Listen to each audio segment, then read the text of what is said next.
Pause. Wow, just let that sink in for a moment. It completely reframes everything, doesn't it? We usually think that we have time, like it's something we possess. But this flips the script. It says we are time. Every day that goes by isn't just a tick on the clock, it's an actual piece of us that's gone forever. That single shift in mindset changes everything. So let's really get into what that means for us. You've probably heard the saying, time is money, right? But that feels a little cheap, doesn't it? What we're talking about here is so much deeper. Time is the actual raw material of your life. It's this incredible trust, this huge responsibility. You can think of every breath you take as a deposit into your life's account, and you're the only one who gets to decide how to invest it. Now, from an Islamic perspective, the value of time isn't just some nice idea. It's actually built on 3 huge foundational pillars. These are the core concepts that hold up our entire understanding of why it's so critical. So let's break them down one by one. So pillar number 1 is this concept of a divine oath. In the Qur'an, whenever God takes an oath by something, whether it's the dawn or the night, or right here by time itself, that's a signal to pay serious attention. It's telling us something huge. Time isn't just the background scenery of our lives. No way. It's our one and only capital. It's the currency we're given to trade our way out of loss and towards something greater. And that leads us right to our second pillar, ultimate accountability. I mean, just try to picture this. On the day of judgment, you won't be able to move a single step until you've answered some questions. And the very first one, right off the bat, is about your time. How did you spend your life? Not just the big moments, the highlights, but all of it, every hour. It really drives home the point that every single moment is an investment that we're going to have to answer for.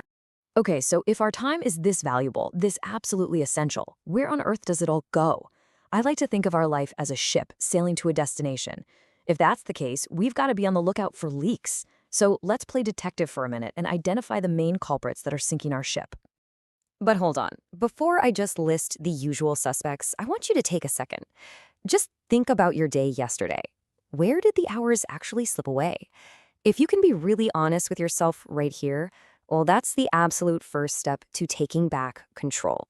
All right, here they are, the 4 biggest time thieves. First up, good old procrastination, that sneaky little voice that tells you tomorrow is always a better day to start.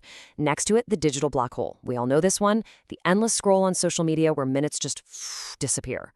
Then we've got unclear goals. It's like trying to drive somewhere without a map. You're just burning fuel and going in circles. And finally, excessive socializing, saying yes to every plan, draining your battery on things that don't really add value to your life. These are the thieves robbing you blind.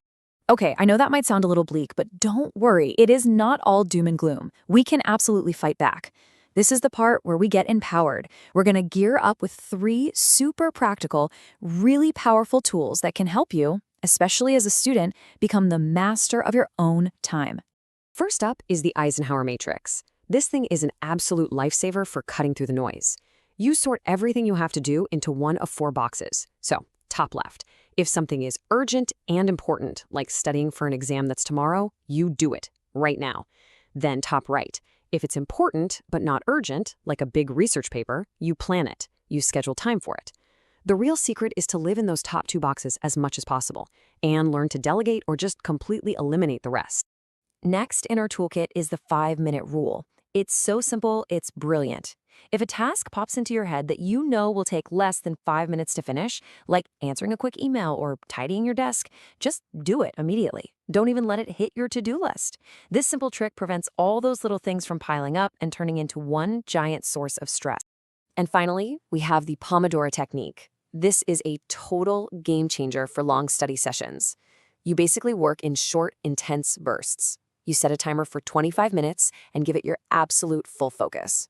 Then you take a 5-minute break and you repeat. It keeps your mind fresh, prevents burnout, and makes those really big, intimidating tasks feel so much more manageable. It's about sprinting, not running a marathon without any water breaks.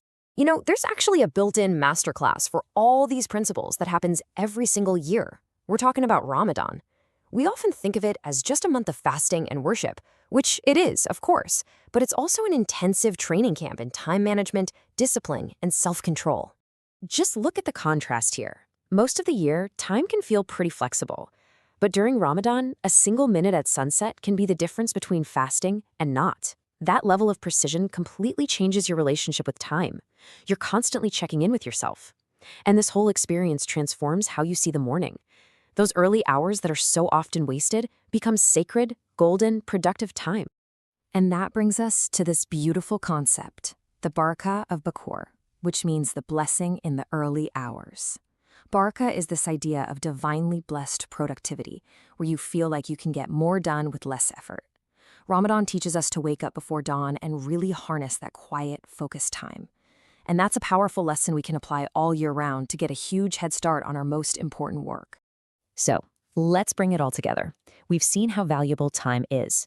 We've identified the thieves trying to steal it from us, and we've armed ourselves with some powerful tools to fight back. The final, most important piece of the puzzle is ownership. The responsibility for your time, for your life, is yours and yours alone. I want you to really let this sink in. Procrastination isn't just laziness. It's framed here as an active enemy. Think of it like an assassin that quietly, slowly, and methodically kills your potential, your goals, and your dreams, one "I'll do it tomorrow" at a time. Ultimately, it all boils down to this. Your life, this precious collection of days, hours, and breaths, is a sacred trust that's been handed to you. So the final question isn't for me to answer. It's for you. What will you do with it?